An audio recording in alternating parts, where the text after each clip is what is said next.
and welcome to Race 3 of the Export A Inc. Formula 2000 Series. I'm Mark Bunting along with Larry Nuber, and we are at Shannonville Motorsport Park. We've been to Tremblant, we've been to Mosport, and now Shannonville. Three very different tracks, Larry. What is this known for? Well, this place is known for being real flat, and I'll tell you, the first two racetracks we were at, they have a very international flavor about them. And when you come here, I feel like I'm on somebody's home court. What I mean by that is I think the Canadians and the drivers who have traditionally been strong in Formula 2000, names like Criddle and Vandal, it will be very tough here today. And another thing, we can tell you it's hot and humid here. It should be a good test. After two races, we're seeing some very interesting rivalries develop, and this is a good place to start with our leader, our points leader, Ken Murillo. He has 48 points so far after a first and fifth, and his teammate Jim Vassar has 30 points after a win at Tremblant. And you can't forget about Bobby Carville, who's been very consistent so far after two races. He has a third and a fourth, and is second on the points list with 43. In third place on the points list is Christian Vandal. After two races, he has 42 points after a second and sixth place finish. It's hard to speculate right now, but it looks like this series might come down to Vandal, Vassar, and Murillo. And here is how they are ranked currently inside the top 10. Bobby Carville, surprise second. David Webb is fourth. Scott Maxwell fifth. Followed by Vassar, Craig Priddle, Paul Tracy, Jack Arbus, and Bobby Haggart. Even though Jim Vassar and Ken Murillo have won the first two races of this series, this will be their stiffest challenge. This place is virtually flat. Very few reference points for braking and turning in. This place requires years of experience at the leader's pace. I believe that the man who wins this race is the one who will have the most experience among the front runners here at Shannonville. But then again, if those Swifts show the mechanical dominance that they have shown in the first two races, they will win again. Let's hear from the drivers, their viewpoints on Shannonville. Here you have to have finesse, and you have to be smooth and very, very technical. In the 15 turns, if you make an error in one turn, it compounds itself to the next and to the next and to the next. And even a tenth or 2/10 of a second in each turn adds up to a lot with 14, 15 turns. So smoothness and precision and diligence and patience are really things that are attributes that you need to drive fast here. Oh, it's very, very twisty, very challenging. A lot of right, left. So there's never really a chance that you can relax. I think it's a demanding course, both driver and chassis. And, you know, it's just a matter of getting everything together and working together properly to get the quick time. It's a very technical track. You have to be very precise because one corner leads to another one, and you really have to get into a good rhythm from one corner to the next. If one corner flows to the next, the straightaways are not very long. There's not a lot of time to relax. It is a very difficult, very physical track to drive. And how about this for a surprise? Unheralded Ken Gerhardt out of Kokomo, Indiana, our pole sitter. I'm not really surprised with my time. I'm surprised, I guess, other people went a little bit quicker than me. So, yes, I am surprised I'm on the pole. Bobby, what do you know about Ken Gerhardt? Who is this guy? Good question. We're all asking ourselves that. Actually, I've never really heard of him, you know. I understand that he's run quick in the States. I never heard of him before, to tell you the truth, until this afternoon. Unheralded here, but he has been winning F2000 races in the U.S. It's a true family operation. My father's co-crew chief and co-owner and friend Kevin Beck. He's the other co-crew chief. And my mom's the chief waxer. My sister, she goes to most of our races. She always helps with the lap times and various other odds and ends chores. Being a mother, watching your son drive out there, is it exciting or are you always nervous for him? Well, the first race, I was hysterical. And I said, get him out of that car. I was sobbing, crying, and now I have a stopwatch in each hand. I say, go! We'll be back with the start of the race from Shannonville right after this.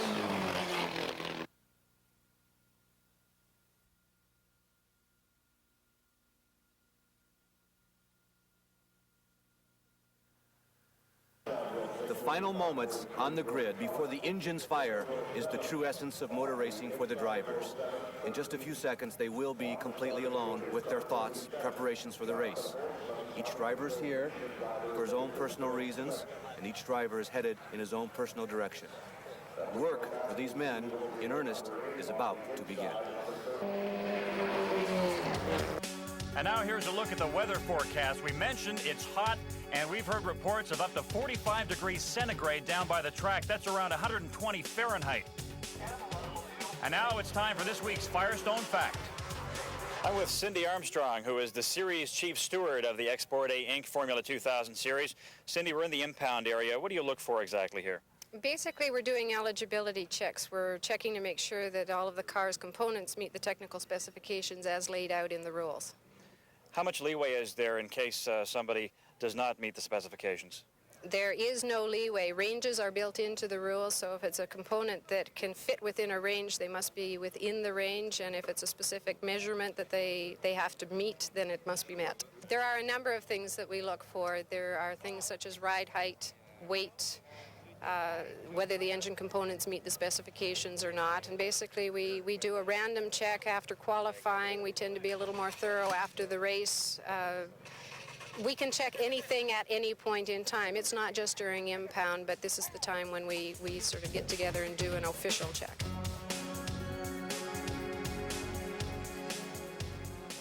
The big surprise on today's pole, Ken Gerhardt, the first time ever in this position. Starting second is Christian Vandel. Christian is still looking for win number 1 of 1990. He's one of the season favorites. The man who did win the first race of this year, Ken Murillo, he fires off from third. And on his left, the outside, Jim Vassar, the winner of race number 2. This is a huge field by Formula 2000 standards, for that matter, for open-wheel, single-seater North American standard. Big field of 39 cars. As you look down through the starting lineup, watch for the 24th starting Patrick Lacasse. Now, Patrick was last year's Rookie of the Year. He expected to do better. He was disappointed in his qualifying run. And starting in 27th is the man currently ranked 10th in the point standings. But look where he has qualified. He, too, was disappointed. Watch for him to move up. He has been finishing races. There you see the rest of the starting grid getting ready for Shannonville, and this is a highly demanding course.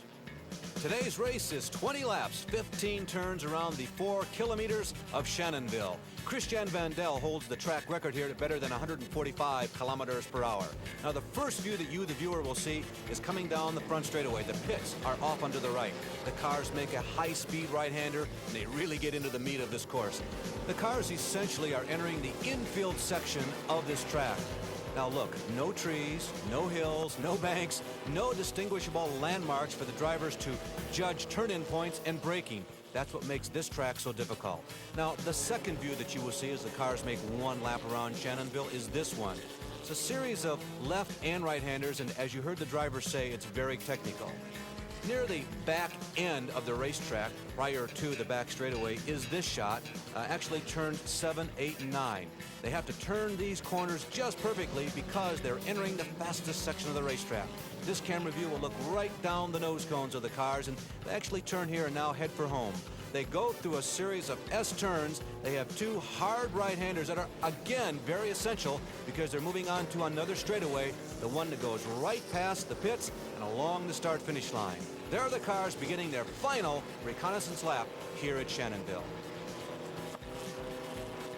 Okay, Larry, and as usual, the drivers are vying for the MotoMaster Mile Award, and that is the fastest lap here at Shannonville. Look at the conditions they're going to have to do it under. Look at the heat.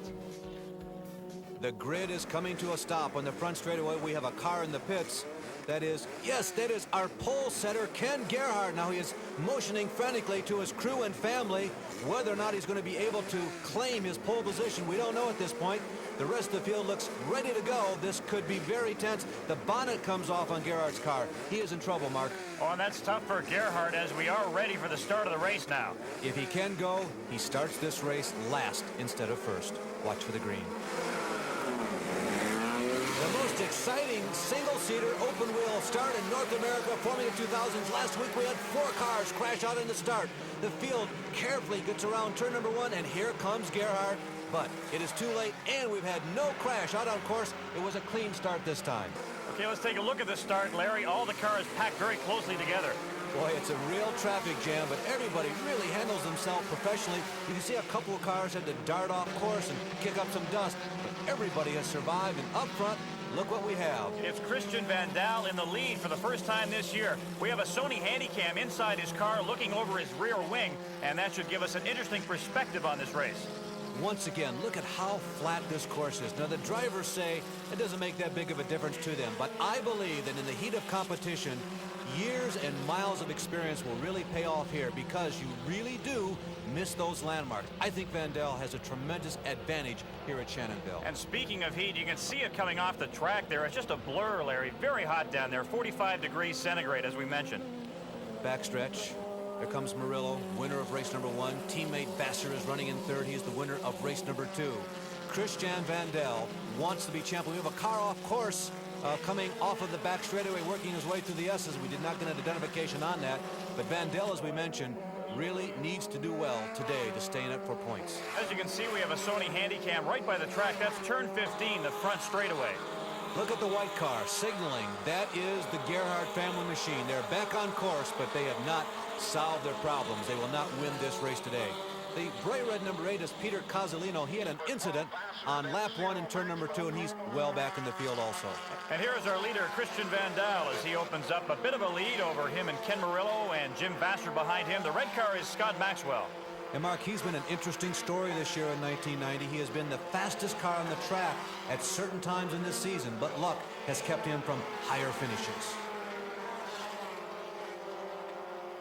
Pole sitter Ken Gerhard is in the pits already, and what do you think his problem is? Well, he had a shot at getting out there. The green flag dropped. He drag stripped out of the pits, but it just didn't work, and this one looks terminal. And here's our leader, number 2, Christian Vandal, in his 1990 Reynard. He won 3 races last year and now looking for his first this season. He's become such a standard up here, it's hard to believe that just 3 years ago he was the Rookie of the Year, but he's won in each of the past 2 seasons. Oh, Bobby Carvo almost losing control there in the top part of your screen, again in that pink and white car, but he has saved it. Let's pick up our leaders. Number 2 is Vandal, 33 Murillo, 12 Vassar, 0 is Maxwell. Here comes Bobby Carville, number 78. On this shot, the cars have reached the maximum velocity that the Formula 2000 cars will go, upwards to 220 kilometers per hour. And right now, Christian Vandal is the fastest of all the cars. This is the team, the Export A Inc. team, which won all 9 races last year. Claude Bourbonnais with 6, Vandal with 3, but so far they've been shut out by the JH Racing team of Murillo and Vassar. And I'm watching this bright red number 0 of Scott Maxwell. Remember, we told you how fast he's been this year. He's had a lot of misfortune, but he looks like he's in a position to challenge Jim Vassar. Now, Vassar was challenging his teammate a few laps ago. Oh, Maxwell slides off course, and we have another car. That is the number 79 of Wade Lee. He's come all the way from Calgary to race in this series. We're about 2 hours east of Toronto, so you know how far he has come. He deposits part of his race car on the course, but he's still out in the competition. And there's a great look at how hot it is down there on the track. And what about the heat, Larry? How does that affect the drivers? Mark, it has a big effect. Not only does it take its toll physically, but it also taxes the mental capabilities of these race drivers. It makes concentration very difficult, and it's a constant fight. Whether it's a half-hour race or a 3-hour race, these drivers will put out maximum effort, and they will be spent both physically and mentally when the race is over. And we have another car off course. And it's number 73, Clifford Rasweiler. Now, watch this. The front wing flies off and almost lands inside the cockpit. Fortunate moment for Clifford. That could have been dangerous. Here comes Vandal, number 2. He's our leader. The black car has been lapped. In second is Murillo, 33 right there. Number 12 is Vassar. And there's Scott Maxwell in the red car, number 0 in fourth. Christian has appeared to be the fastest car on the course. Let's check in and find out. It's time for the MotoMaster Mile update. And after 6 laps, it is Christian Vandal with the fastest lap so far here at Shannonville. Vandal is our leader, followed by Ken Murillo, who has a win so far this year, as does his teammate Jim Vassar. In fourth place is Scott Maxwell. Still a lot of racing to go, though, 14 laps left. We'll be back with more Export A Inc. Formula 2000 racing after this.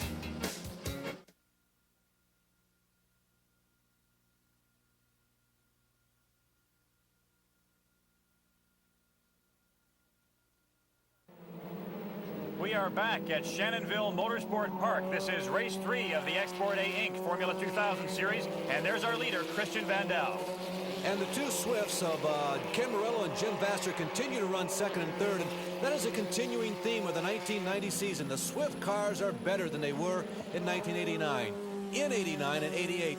No chassis other than a Renard won a race. And as a matter of fact, no team other than the Export A Inc. team. This driver, of course, was one of two, won a race. But so far, they've been shut out this year. Christian Van Dal has opened up a rather substantial lead over Murillo and Vassar, and there is Maxwell also in a Swift, 0 in the red car.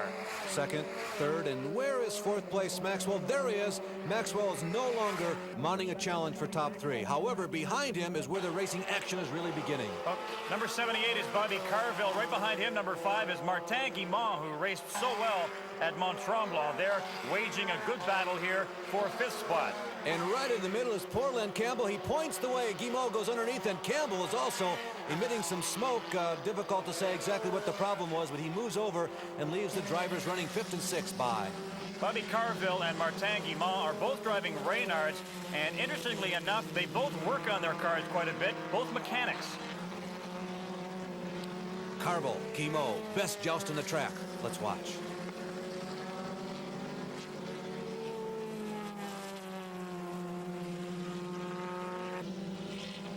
At the front of the pack once again, here's our leader, number 2, Christian Van Dal, with a healthy lead over Ken Murillo. Oh, and look at here, Guimont has finally gotten around Carville, so the racing school instructor has gotten over that hurdle. He was in the 5th. Now let's see if Carville gives up or he stays with him. No, he's staying right on his tail. Here are the leaders into the S's. Christian Van Dal, number 33 is Ken Murillo, and here comes his teammate 12, Jim Vassar. On a lot of these shots, you can really see how flat the surface is, and this is the point of the race where somebody with lots of experience at Shannonville, like Christian Van Dal, is really at an advantage. You simply have to know where the track is going to go. You cannot see it. Oh, skidding. That's Don Prettle. Don Prettle was among the leaders. He slides off track as they go by to put a lap on him. He's losing some track space, but no positions. He's back at speed. And as we watch Christian Van Dal in the lead here, we have to start wondering if he can be caught. Mark, he's looked very strong all day, but there are two factors you always have to keep in mind: a mechanical breakdown and traffic. You can see Roman Renke pointing the way for the leader. It's very precious time that is spent working your way around slower traffic, and one slightest miscalculation can cost you a couple of seconds on course, and that means he'd be running 3rd and not 1st. And this is where Van Dal really has to concentrate. He's not guaranteed of a victory by any means. He has to fight distractions. Here's Roman Renke. Oh, and Renke misses the turn-in. Now, Renke had just been lapped by Van Dal, so one factor is that Van Dal probably led him into that corner a little quicker than he's used to going. Plus, his brakes are probably hot, caused them to lock up. Now, it appears as if Christian Van Dal is well on his way to his first victory of 1990, but nothing is for certain, as evidenced by Ken Gerhardt at the start of this race. Oh, I think that's one of the truly fascinating aspects of motor racing. In baseball, if you have a big lead, the game is over. But in motor racing, you can never tell until the very final second. And nothing, absolutely nothing, is for certain until the checkered falls over the race leader. Especially on a day like today where it's very hot at Shannonville. The heat takes its toll on the drivers and on the cars. Also, tire wear could become a factor. Now it's time for our Motomaster Mile update. And after 16 laps, it is still Christian Van Dal, our leader, with the fastest lap here at Shannonville. And there is Van Dal in first place, looking for his first win of the year. Ken Murillo in 2nd. Jim Vassar remains in 3rd. Scott Maxwell in 4th. And we'll be back with the exciting finish from Shannonville right after this.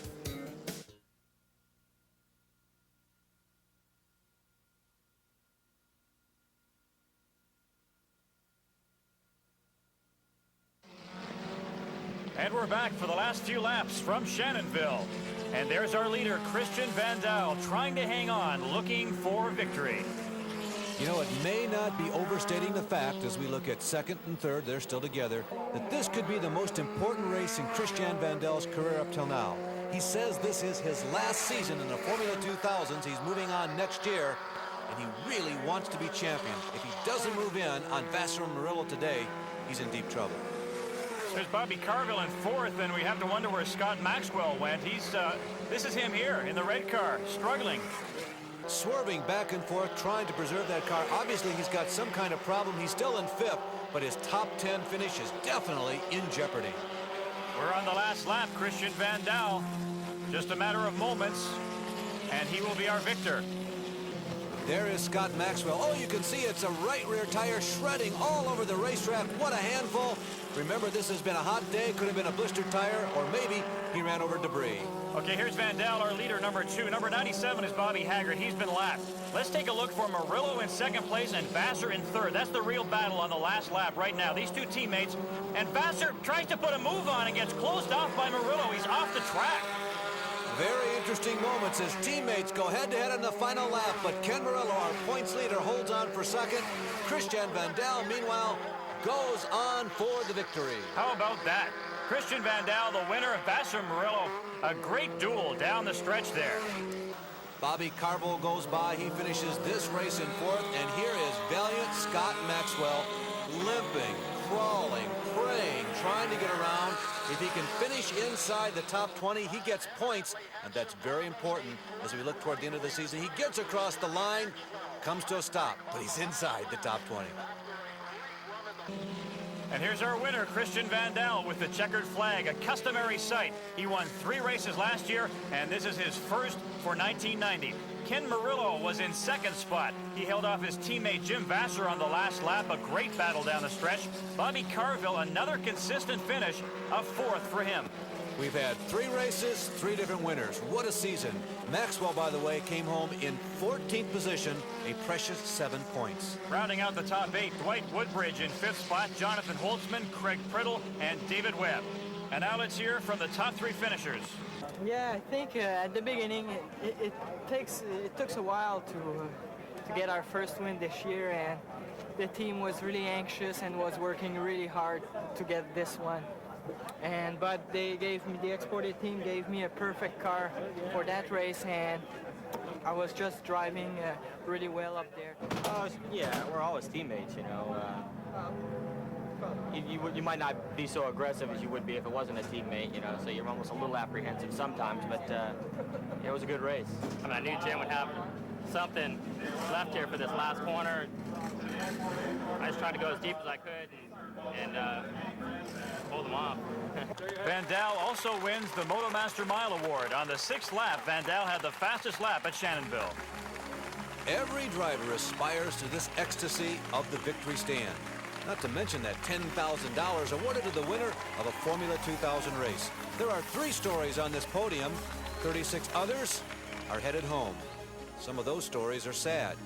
We asked Ken Gerhardt what ruined his almost dream weekend. Well, I'm not really sure. Even on the warm-up lap when I went out, the car went full over 4,500 RPMs and it would just die. And first I thought maybe the plugs were fouled up, and I tried revving it out, and nothing I could do worked, so I knew I was in trouble on that first pace lap. And we still haven't found out what it is. We tried some battery connections, whatever. But what probably happened is we had to tear our manifold and carburetor apart for impound yesterday, and I probably didn't put a piece in right or something. It's gotta be so frustrating for you. Yeah, but like I say, that's racing, I guess. Yeah.